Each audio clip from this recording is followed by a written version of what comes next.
Ya baik, Assalamualaikum warahmatullahi wabarakatuh.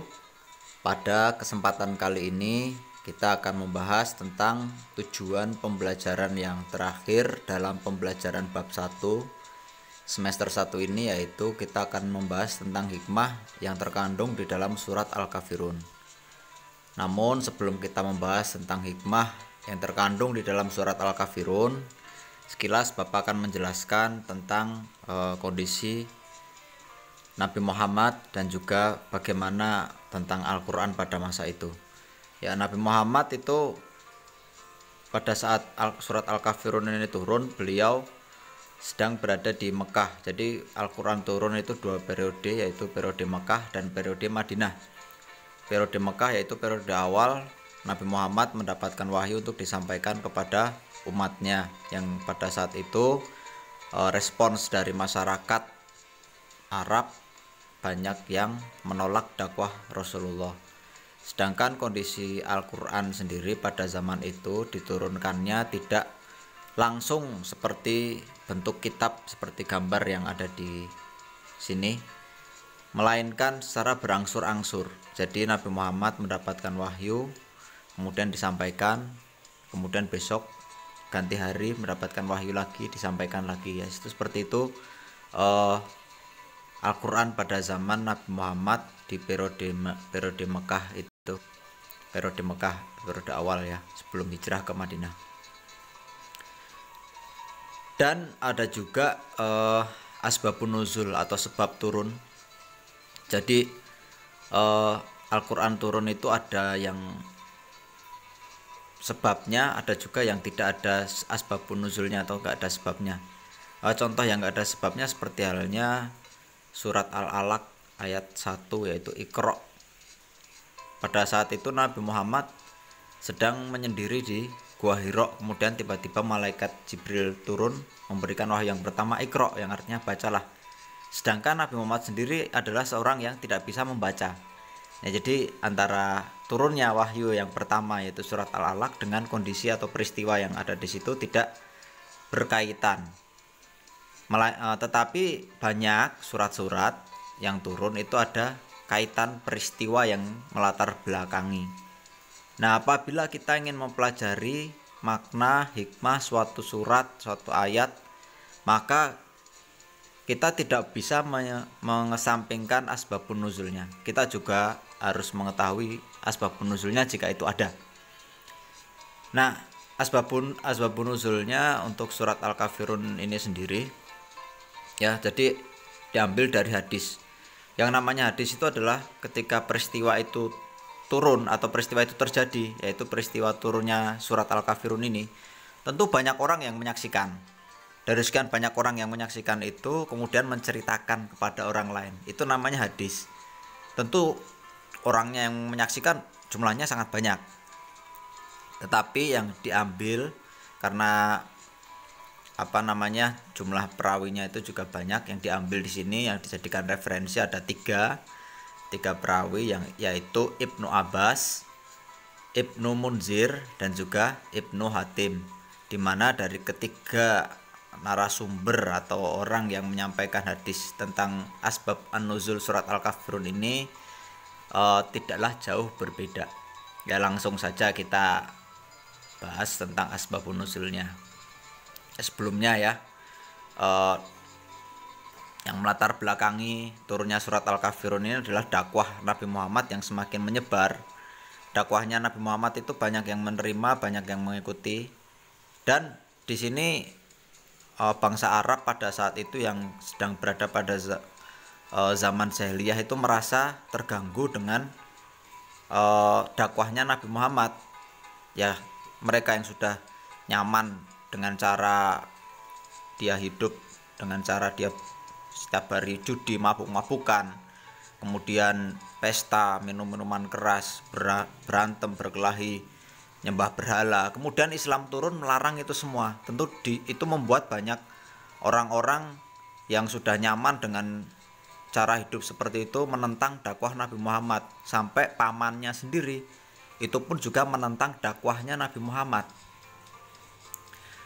Berbagai cara pun ditempuh untuk melawan dakwahnya Nabi Muhammad ini, supaya Nabi Muhammad tidak lagi berdakwah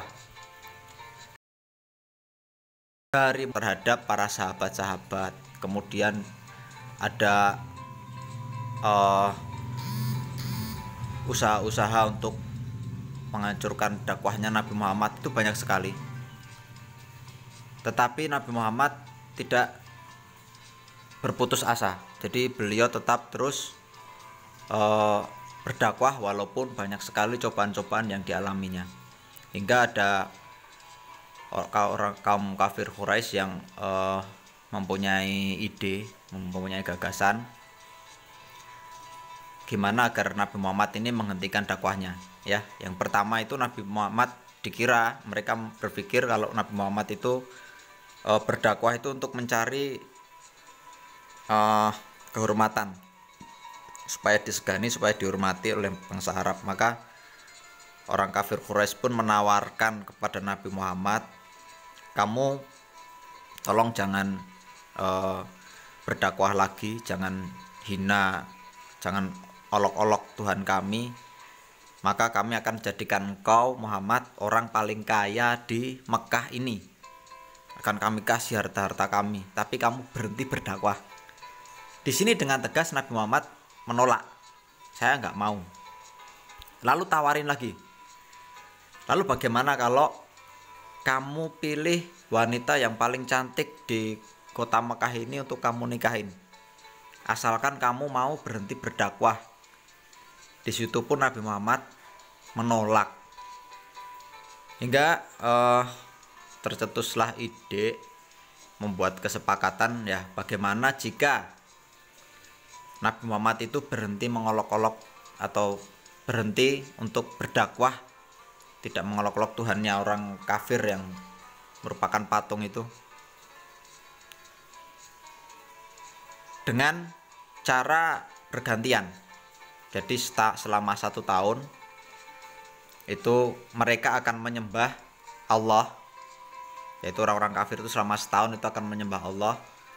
Kemudian setahun berikutnya gantian umat muslim, umatnya Nabi Muhammad ikut nyembah berhala. Jadi kalau sekarang ya bahasanya di rolling, setahun nyembah Allah, setahun nyembah berhala, setahun lagi nyembah Allah lagi, setahun lagi nyembah berhala, supaya tidak terjadi supaya tidak terjadi kerusuhan ataupun permusuhan setiap hari. Itu tawaran dari kaum kafir Quraisy kepada Nabi Muhammad.